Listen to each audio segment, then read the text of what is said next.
Hola, buenas tardes, bienvenidos todos, bienvenidas. Gracias por estar aquí. Todas sabemos lo que cuestan las tardes de curso, por eso agradecer el esfuerzo.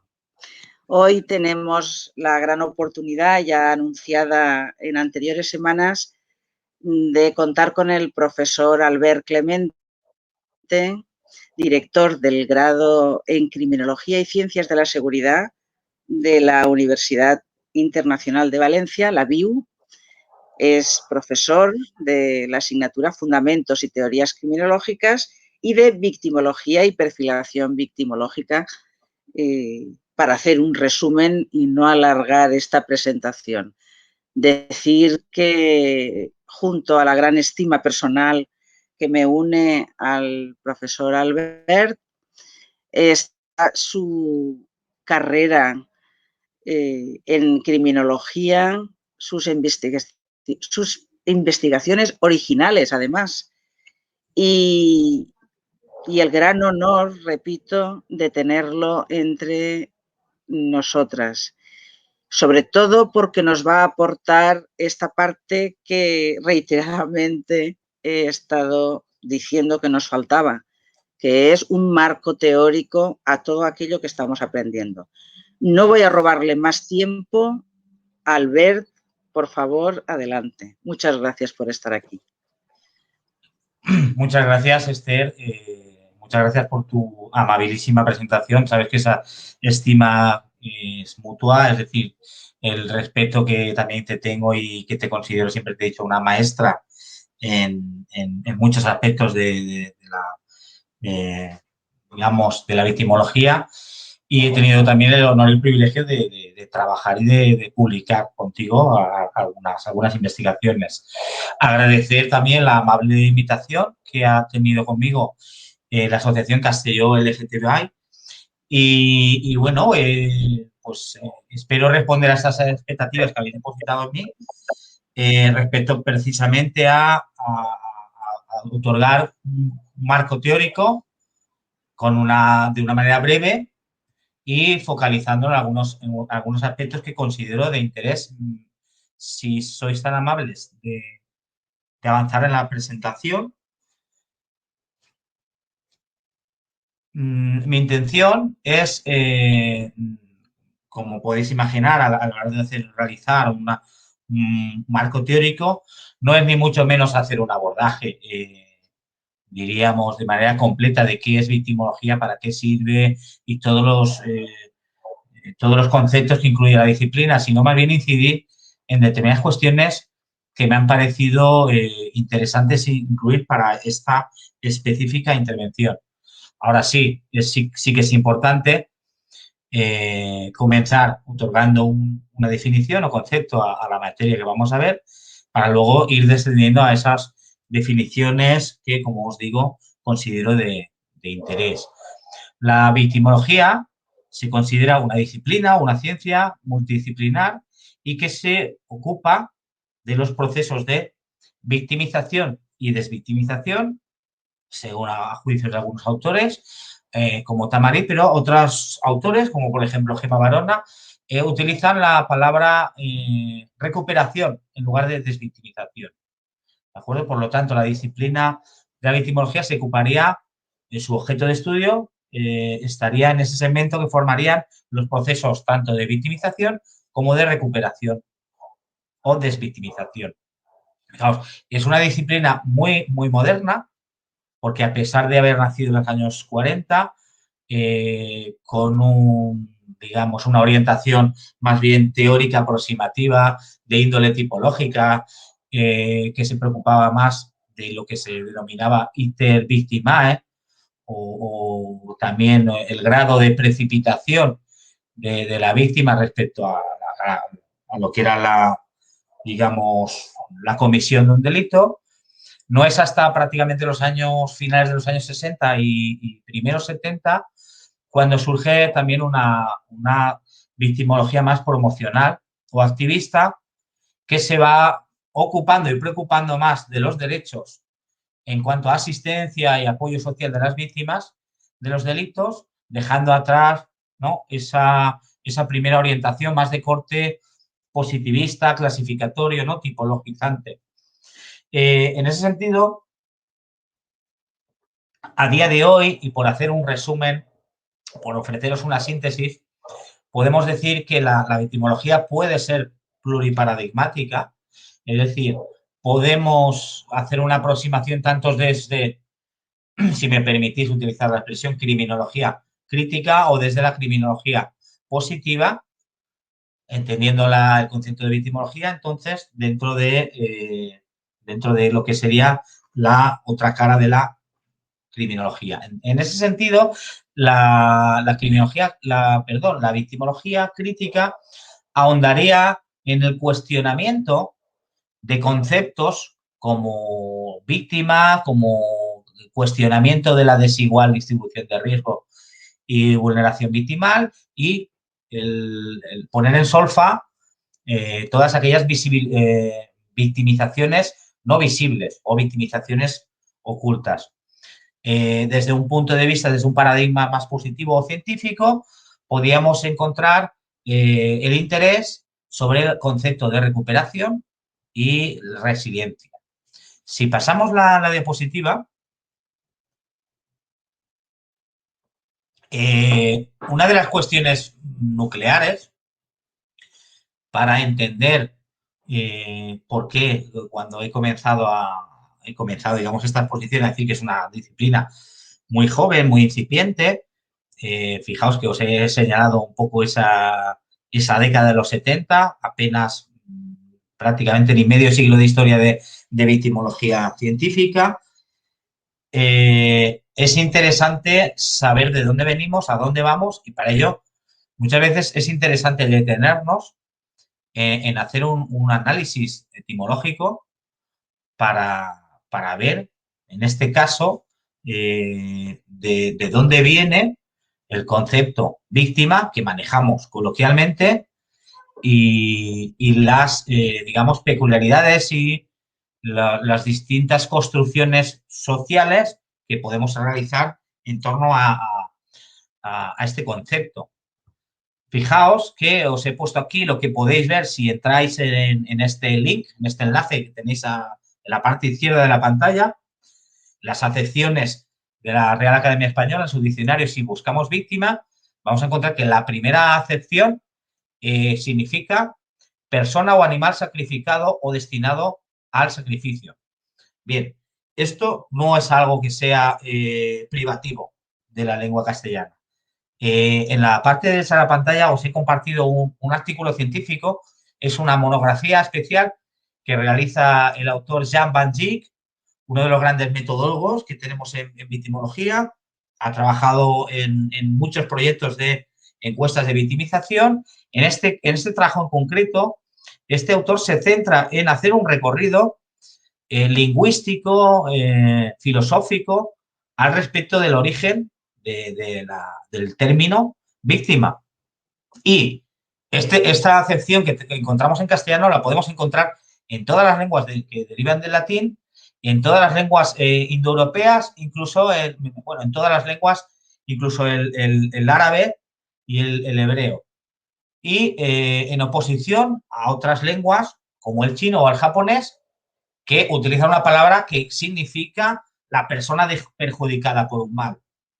Os voy a leer simplemente 3 líneas de lo que dice este autor, no sin antes introducir que a lo largo de este interesantísimo trabajo, Jan van Dijk lo que alude es digamos, cómo nuestros valores cristianos y luteranos han dado pie a la creación de un término como chivo expiatorio, como esa persona o animal dedicado al sacrificio. Y nos dice, leo textualmente, nos dice Van Dijk, en el contexto del cristianismo, la etiqueta suscita expectativas de compasión por parte de los etiquetadores y mansedumbre y perdón por parte de la persona así etiquetada. La moral cristiana no busca la regulación, sino la total represión del impulso de venganza. Algo de esto retomaremos en posterioridad cuando veamos también algún otro concepto. Pasamos, por favor, la diapositiva. Vale. Efectivamente, era lo que yo quería ahora pasar de un concepto etimológico a un concepto más actual.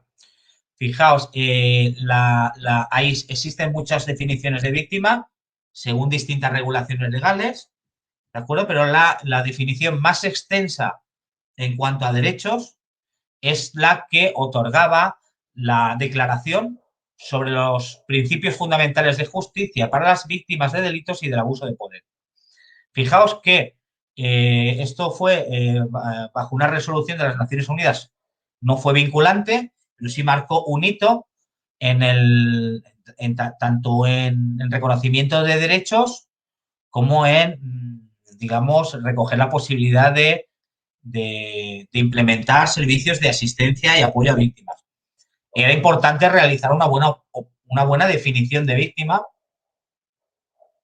y, como podéis leer en pantalla, se recogía no solo tanto la definición de víctimas de delitos, sino también aquellas que eran víctimas por abuso de poder, que es la violación de los derechos fundamentales, de los derechos humanos. Por lo tanto, en esta definición encontramos una extensión de la cultura de los derechos humanos y es así, bajo esta cultura humanista, bajo esta vertiente humanista, como también debemos entender nuestra aproximación a la victimología.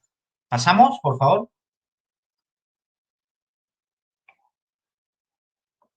Atrás, un poquito. Nos hemos pasado de...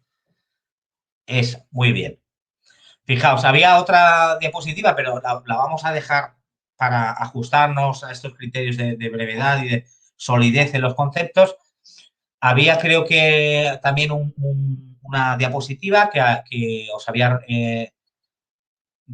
enmarcado ahí el concepto o de lo que se entiende por victimización. Yo pongo a disposición también la diapositiva por si la queréis compartir.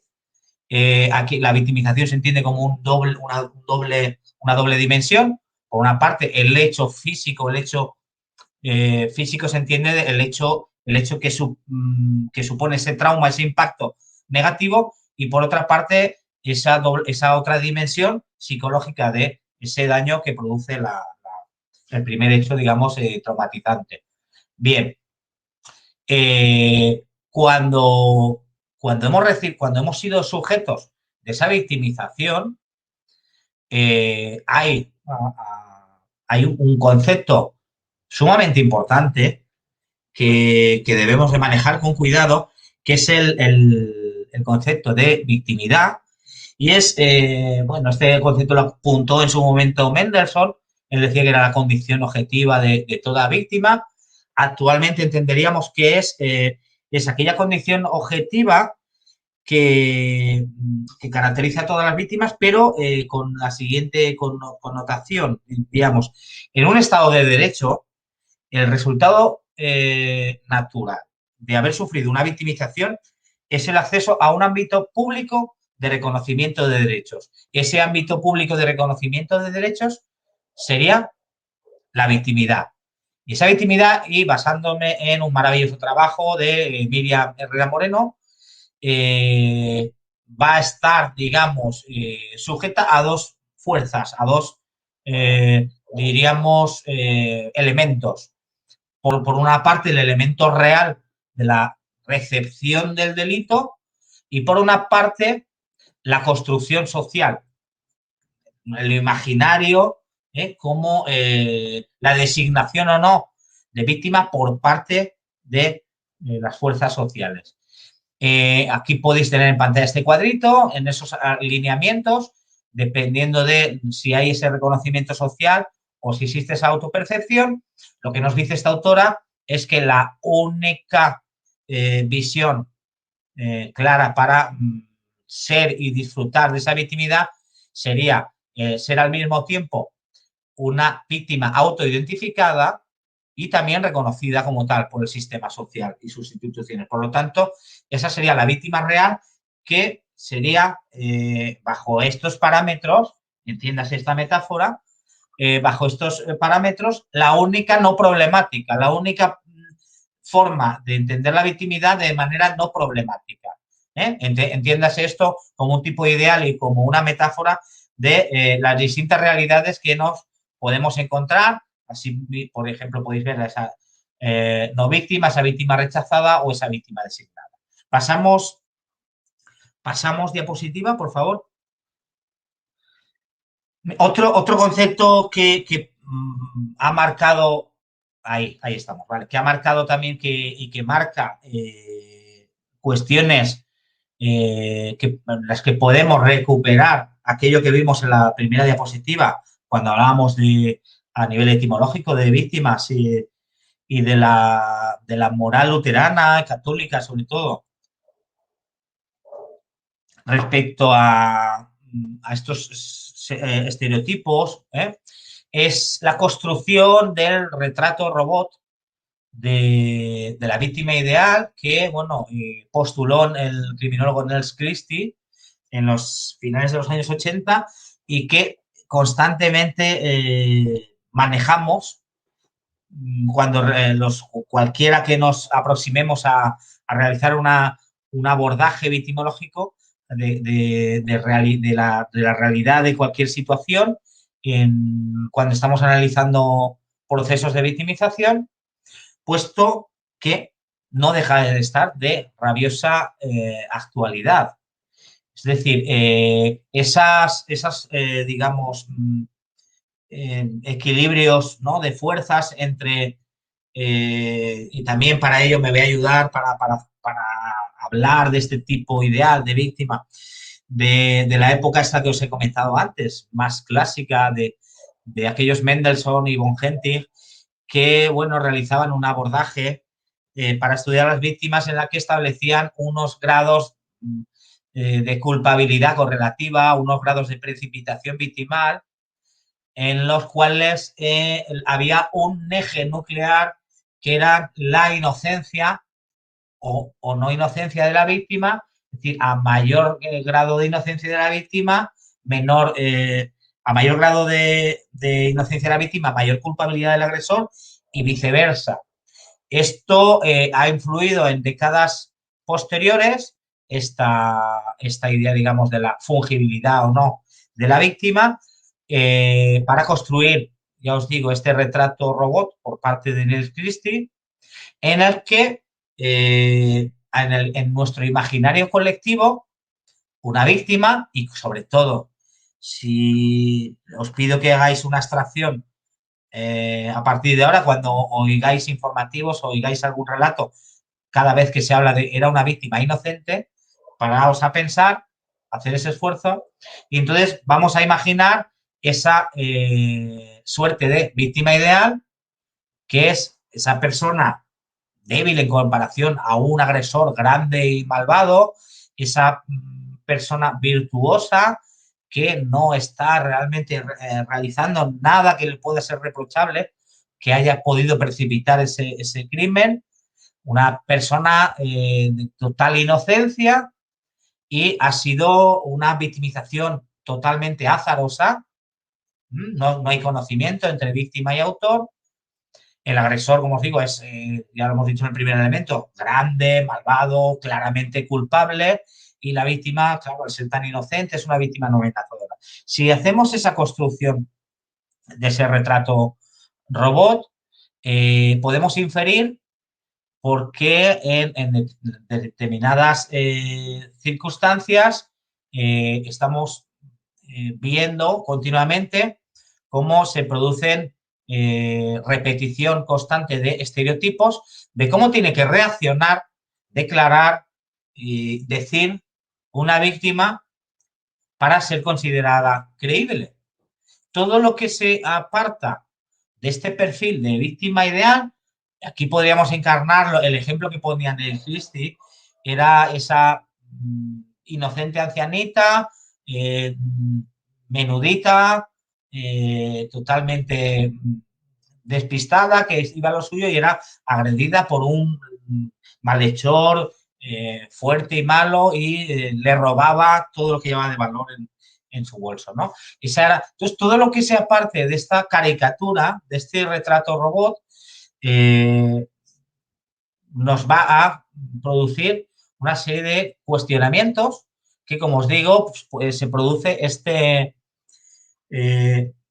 descreimiento o escepticismo respecto a relatos de muchas víctimas. En este caso, desde el feminismo victimológico, también se acuñó un término que, a mi juicio, muy interesante de estudiar, apasionante, puesto que bueno, realizaron revisiones de sentencias, realizaron revisiones también narrativas de literatura y en la literatura científica acuñaron ya hace varias décadas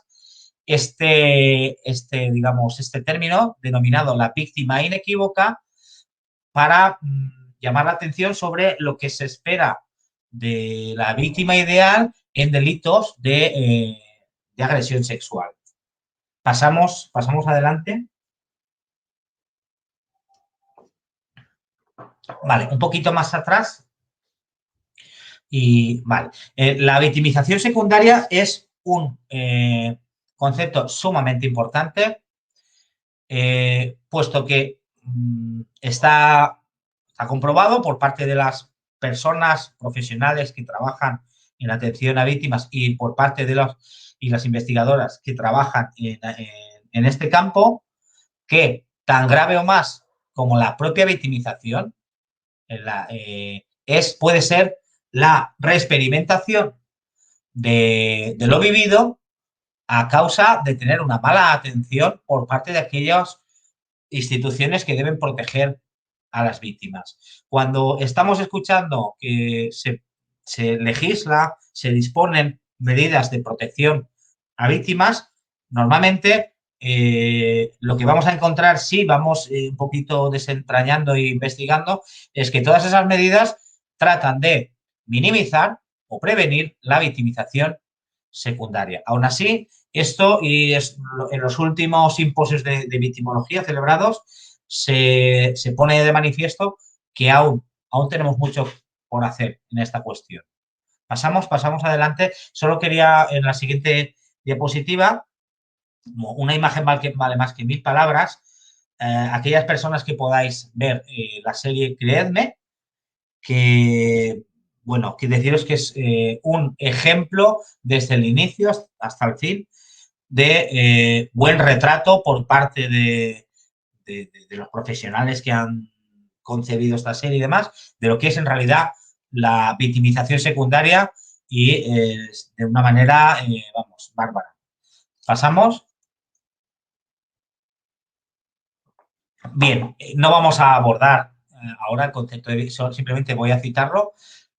La desvictimización o, como también dicen otras autoras, recuperación sería volver a un estado similar al que se encontraba la persona antes de ser victimizada. Esto depende de muchos factores, ¿de acuerdo? Hay personas que sí que pueden recuperarse, hay personas que no logran llegar a un estado similar al que se encontraba con anterioridad, y esto depende de muchos factores, de la propia capacidad de afrontamiento, pero también de recibir un buen apoyo social o psicosocial y efectivamente, claro, ahí tiene mucho que ver lo que hemos visto en la anterior diapositiva, de que se haya minimizado al máximo este enfrentamiento con los controles formales en modo de victimización secundaria. Es un tema complejo, ¿de acuerdo? Y ahí también la investigación actual está muy, muy presente y muy interesada en estos procesos de recuperación.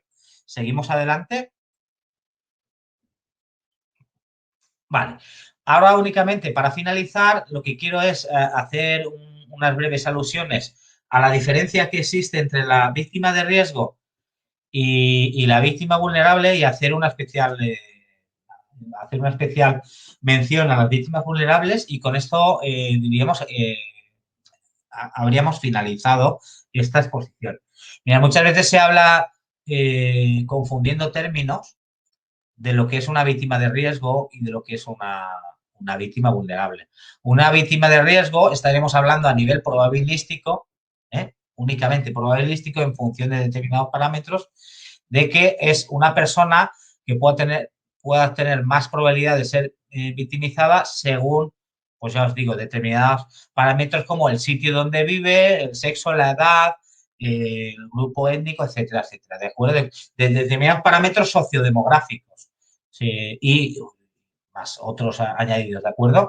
Entonces, aquí simplemente os he puesto para ejemplificar y un poco dotarle de digamos, de imagen o de una metáfora también, que es el iceberg de la delincuencia, donde pues podéis ver que en la parte de arriba se encuentra el campo claro o delincuencia oficial y bajo, en lo que está abajo del iceberg, lo que se llama el campo oscuro o cifra negra, que en toda esta cifra negra son delitos que no se conocen y que una herramienta que nos ayuda a revelar esta cifra negra son las encuestas de victimización. Es importante que en los próximos años podamos sumarnos a realizar más encuestas de victimización que nos pueda arrojar más luz sobre esta cifra negra. Vamos a pasar a lo que serían las víctimas vulnerables.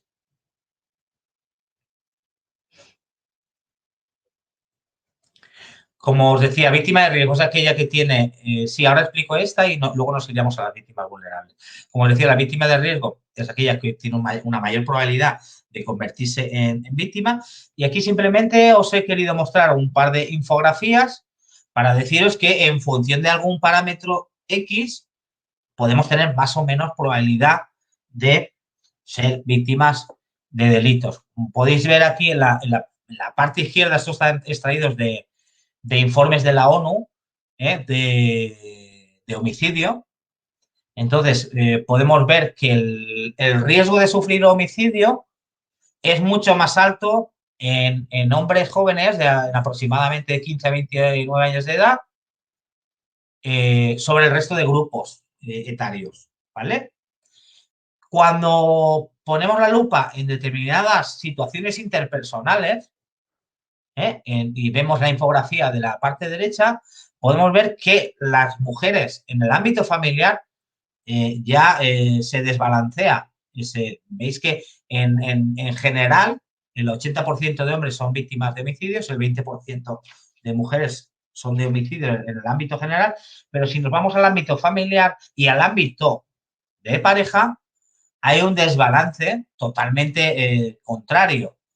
Estas infografías son interesantes para mostrar la realidad de determinados fenómenos. Y es como, por ejemplo, que en el ámbito, y esto es a nivel global, a nivel planetario, a nivel de la pareja, es la mujer la que tiene más riesgo de ser, digamos, asesinada a manos de su pareja y también lo es a manos de otros miembros de su familia. ¿De acuerdo? Eso es un poquito unas pinceladas de lo que sería la distribución desigual del riesgo. Ahora vamos con las víctimas vulnerables, por favor.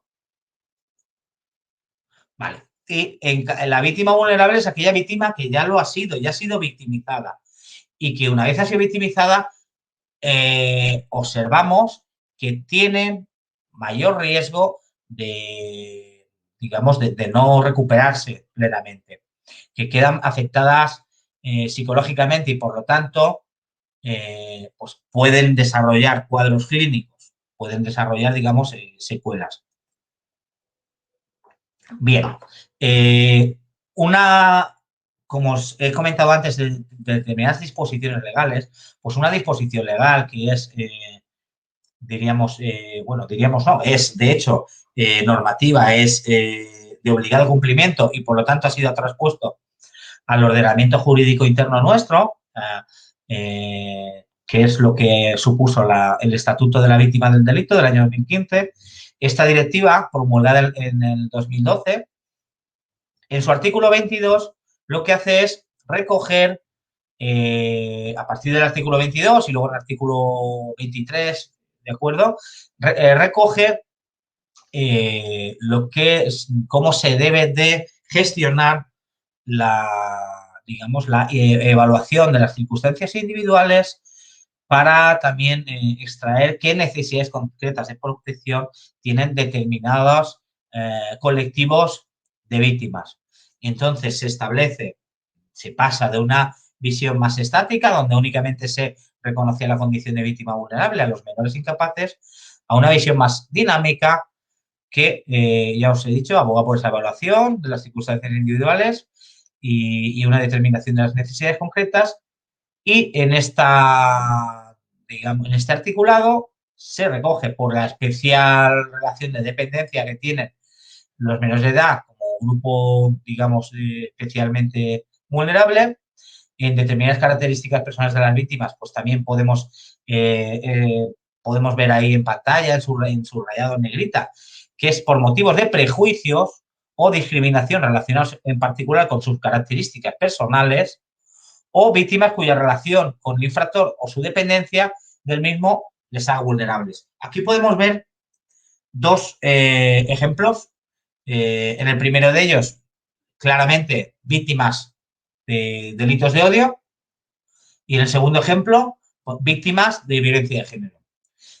Luego, en una tercera columna podéis ver ahí que es una síntesis del articulado de la directiva que os acabo de mencionar. Según las circunstancias del delito, también recoge ahí el legislador europeo una serie de delitos que por su extremada gravedad se consideran que hay que tener muy en cuenta a estas víctimas para otorgarles unas medidas correctas de protección y que de este modo pues evitar en lo posible esa victimización secundaria. Y pasaríamos un poquito ya a la diapositiva final, si no me equivoco, por favor. Efectivamente, pues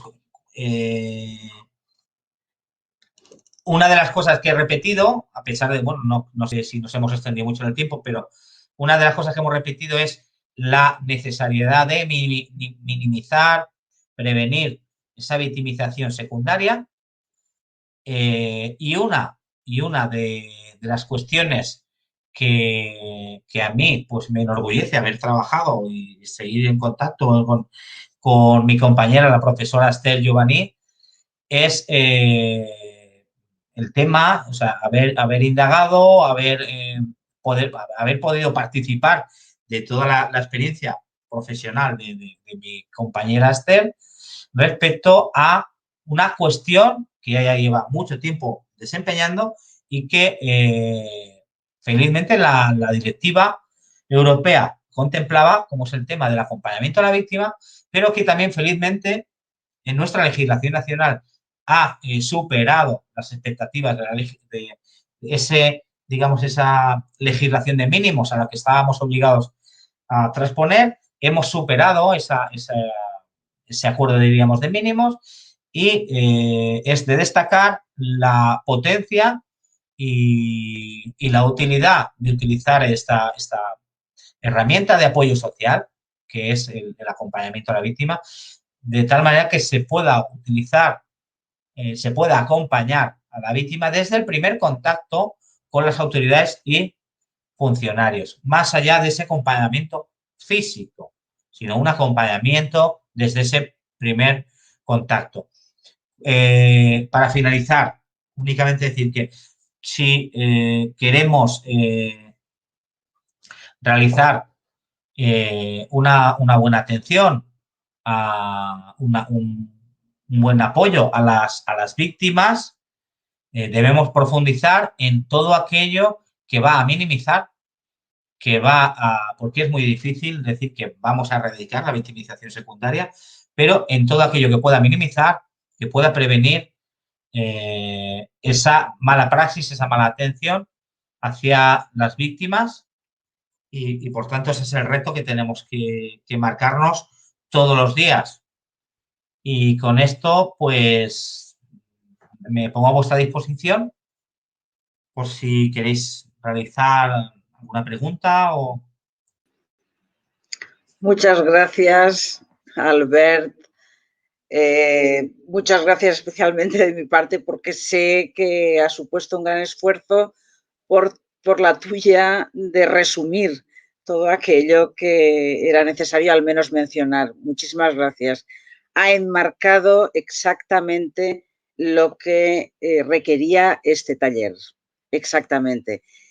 No tendremos mucho tiempo para muchas preguntas, pero no quiero dejar de trasladar una donde además de pedir, bueno, de dar muchas gracias, agradecimientos al profesor Clemente, que ha sido muy interesante, dice, y viene a decir, si la idea de víctima que tenemos en general es que debería ser una persona virtuosa en el sentido de la moral cristiana, ¿cree usted que las personas LGTBI se encontrarían alejadas de esa imagen de víctima ideal?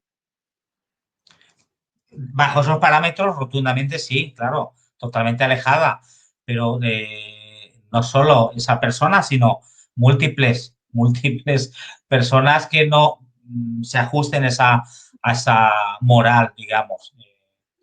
Y me gustaría también añadir que, bueno, esto es algo que no lo afirma categóricamente Banji, pero que yo, a mi juicio, y tú, Esther, que estás ahora en directo conmigo, hemos visto muchas veces que dos cuestiones, sobre todo las que son víctimas por violencia interpersonal, dos cuestiones básicas que sienten las víctimas es la culpa y la vergüenza. Exacto. Que esto está muy entroncado con esa idea de culpa de la cultura de la que provenimos judeocristiana.